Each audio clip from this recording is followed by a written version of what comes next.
Olá, sejam bem-vindos. Hoje vamos conversar com a professora Mary Beard sobre seu novo livro lançado no Brasil pela Todavia, Os 12 Césares. Uma muito bem cuidada edição, toda ilustrada, uma prosa irresistível que preserva o estilo das concorridas palestras que ela fez na National Gallery em Washington em 2014. Professor Mary Beard nasceu na Inglaterra em 1955 e é uma das mais importantes e renomadas classicistas da atualidade. Especialista em história romana e história da arte, ela é professora na Universidade de Cambridge e autora de best-sellers como Uma História da Roma Antiga e Mulheres e Poder, um Manifesto. Mary Beard é uma famosa apresentadora de TV na Inglaterra, responsável por divulgar e popularizar o gosto pela história. É um exemplo de intelectual que, para além dos muros da universidade, está sempre discutindo avidamente com seus leitores nas redes sociais, no Twitter em especial. Neste livro, ela conta a história de como, ao longo de mais de 2000 anos, os ricos, famosos e poderosos foram retratados aos moldes dos imperadores romanos. 12 Césares faz uma pergunta fundamental. Por que esses autocratas impactaram tanto a arte do Renascimento até os dias de hoje?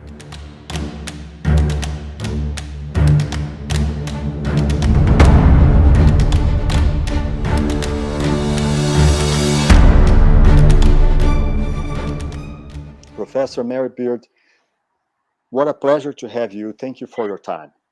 Thank you very much. Thank you. So you gave the classics a huge public engagement and interest. So as a first question, why do the classics matter and what can we learn from the past?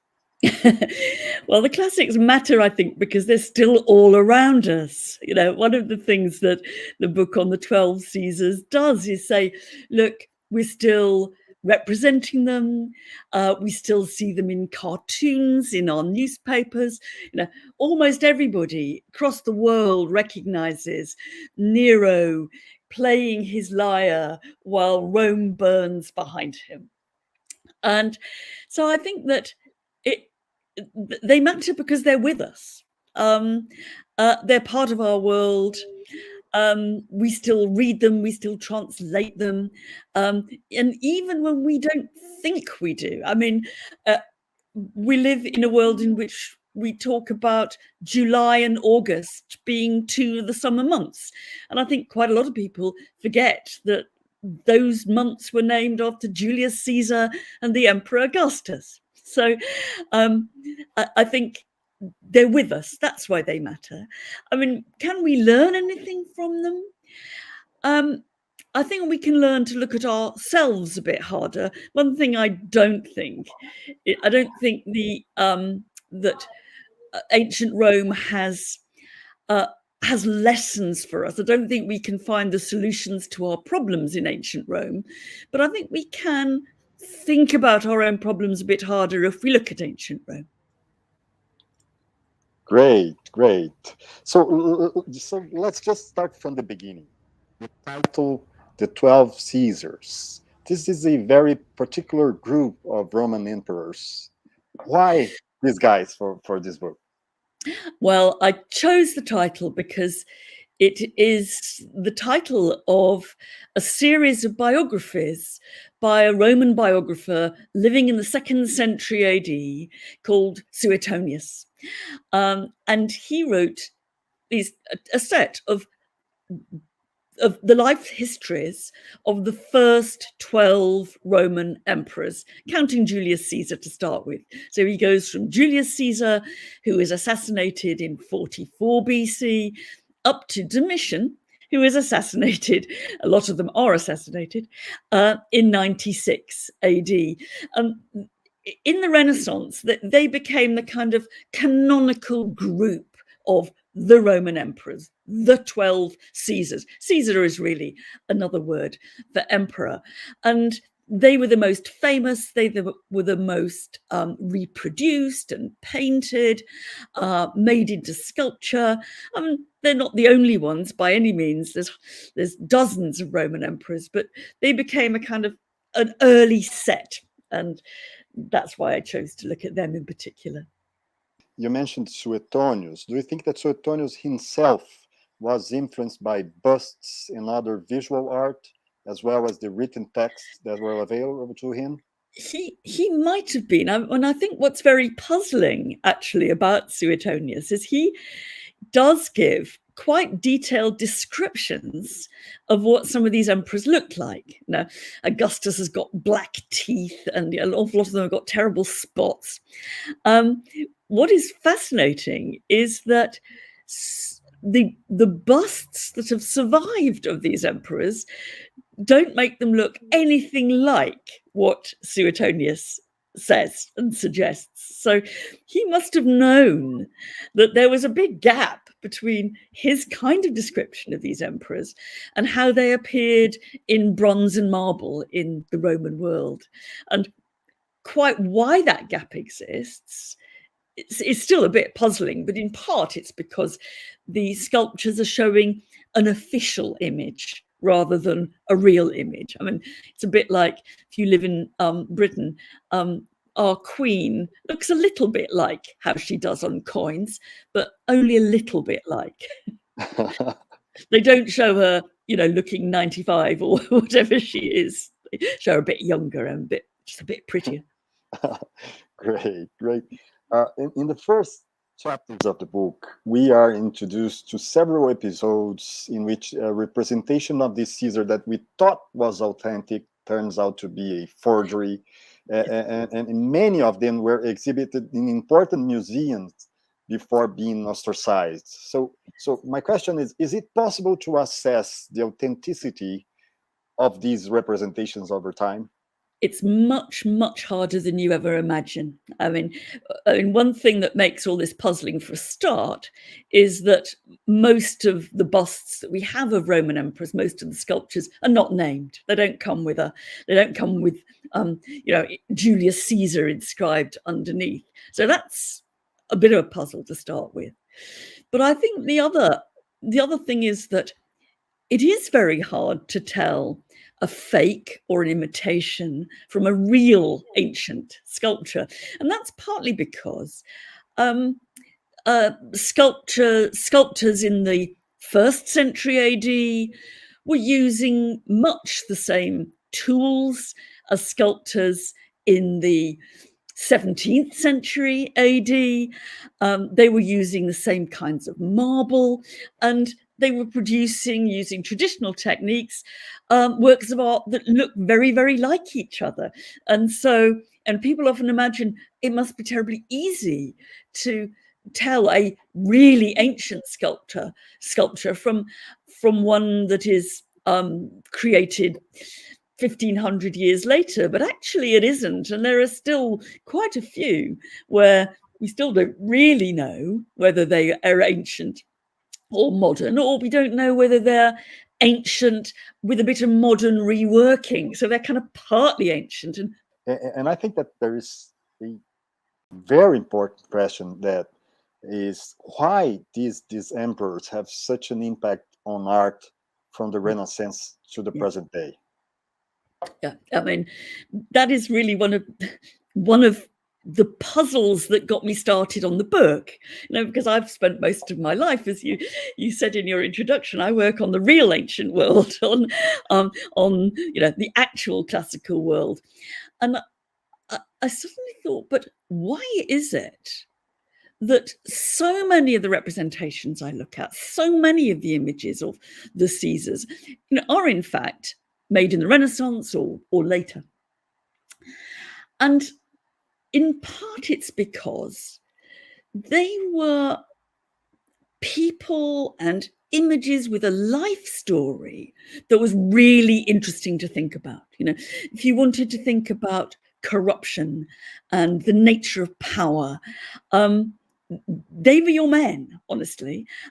They gave you an image of transgression, sometimes good rulership, but very often corruption, luxury, and whatever. They were very good for people to kind of think with. And I think that people invested in puzzling about their success or their lack of success, or why they survived or why they got killed. So I don't think they were always put up because we admired them. It'd be quite hard to admire Caligula or Nero. They're put up because they help us think about power that's larger than life. You mentioned Nero.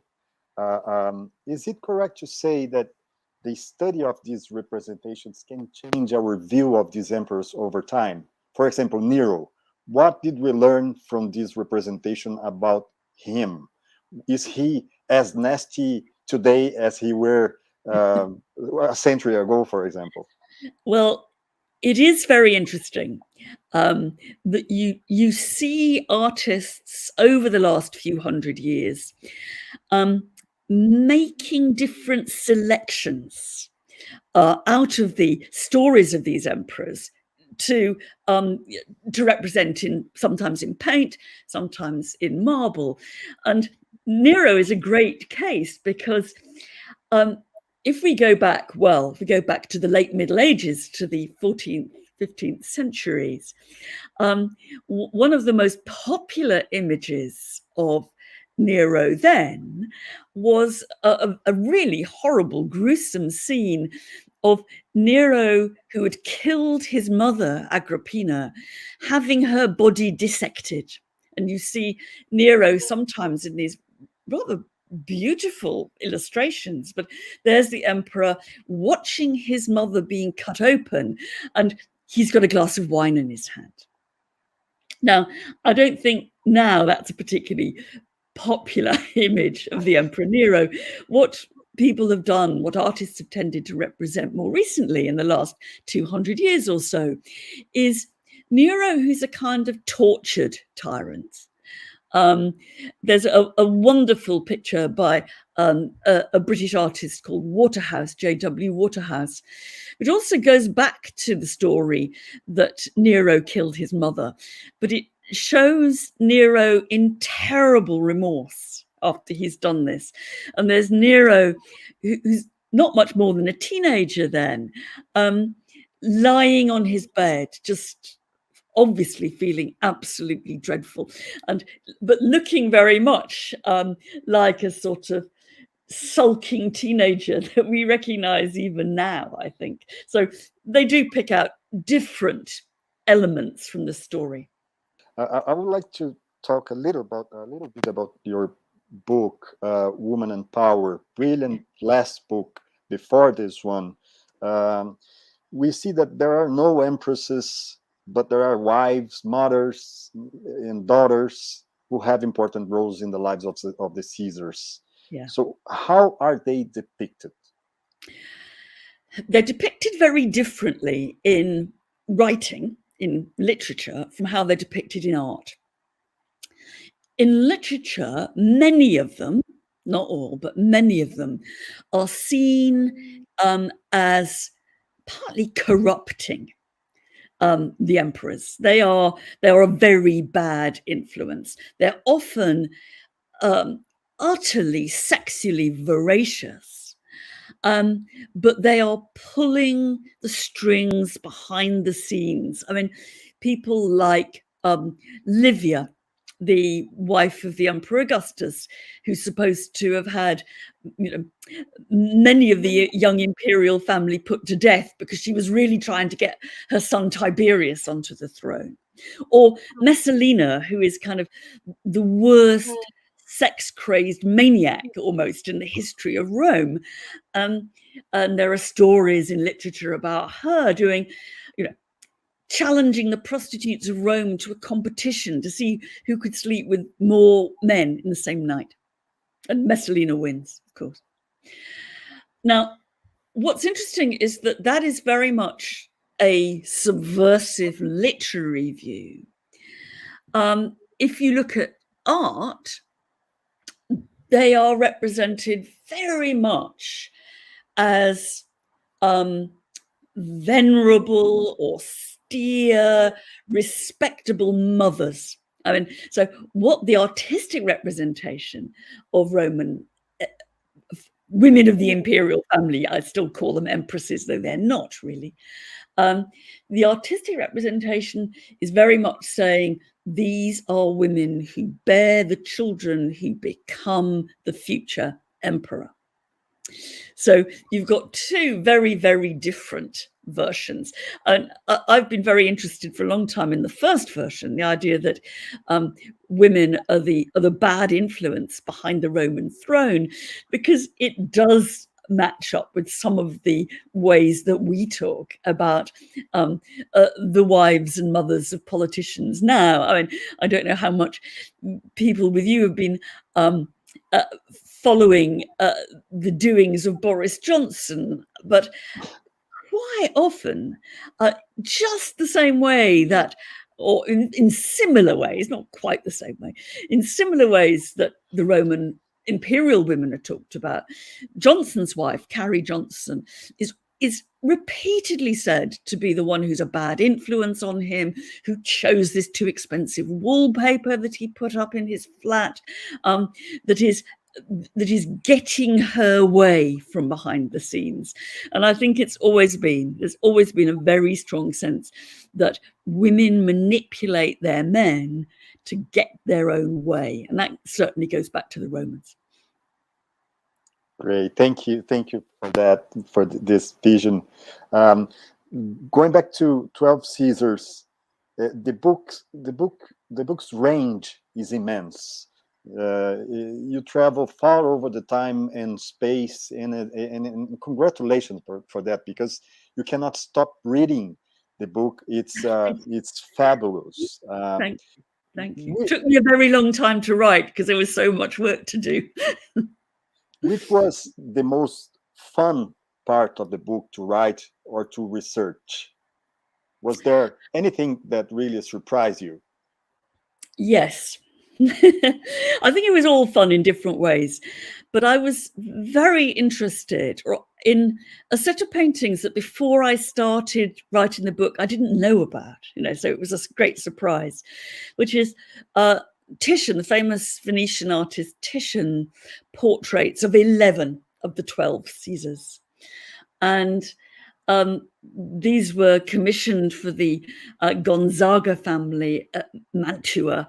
They were then brought to England because King Charles I went and sort of got them at a knockdown rate from the Gonzaga in Mantua, and they ended up in Madrid and were sadly destroyed in a great fire at the palace in Madrid in the 18th century. And there was no trace of them, no trace of the original survives. And they've rather kind of fallen out of people's interest, partly, I think, because you can't see them. What I discovered, though, was that there are so many copies that were made before they were destroyed. And there are so many stories of them after they were destroyed, with people claiming that they hadn't been destroyed really, and that some of them had been sighted in the United States of America. And they became a kind of a real cause célèbre, that everybody wanted to know what had happened to Titian's Caesars. And for me, it was an eye-opener in another way too, because I think that most of us, even if we think we don't, most of us have got a picture, a vague picture in our mind of what Roman emperors as a lineup looked like. Well, actually, until these were destroyed in the 18th century, it was Titian's vision of emperors that came into people's minds. People in 17th century didn't see Roman emperors like we do, like a kind of lineup of marble busts, which I think is what we think of when we think emperor. They saw them as Titian had recreated them, partly based on ancient sculpture, but partly very up to date for Titian. So they were just, they were a wonderful mystery story. But they were also something that I simply hadn't realized about until I worked on the book. So it was a great surprise. Well, I have two more questions, but Two more important questions. ones. Be fine. Towards the close of the book, you reference the sculpture wars of present day, where the status of the statuary in the public sphere is more contested than has been in centuries. Yeah. Do you think that some sculptures should come down? What is your vision on sculpture wars? I think that some should, and they always have. You know, the Romans threw sculptures of emperors they didn't like into the Tiber. They sometimes also, rather more cleverly, re-sculpted, recarved the face so they looked like somebody different. And I think that I think to say no sculpture, no portrait should ever come down. I mean, it's kind of a mad fossilization of art, really. I think, though, that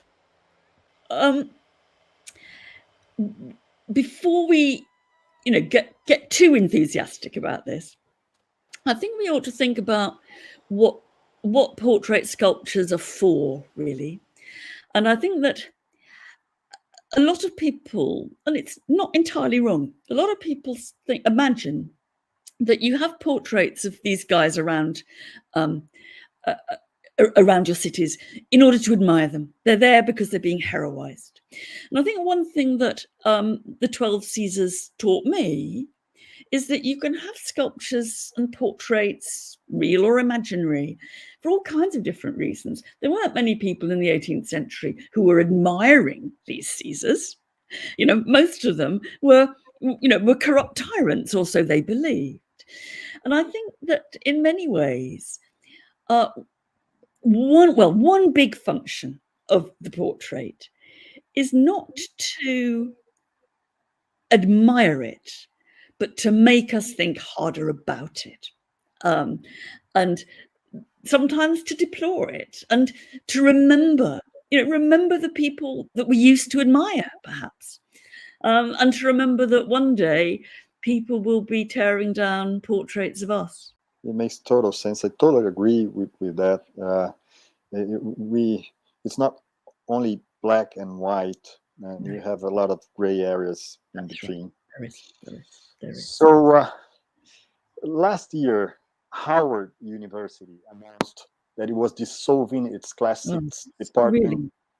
A move that punctuates a heated debate about whether Greco-Roman history should be taught differently from the history of other ancient societies.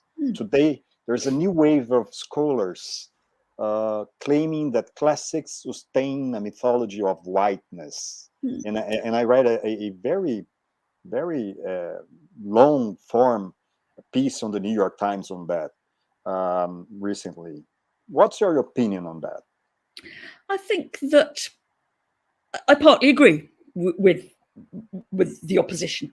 I mean, I partly agree that classics has been instrumental often in supporting white supremacy.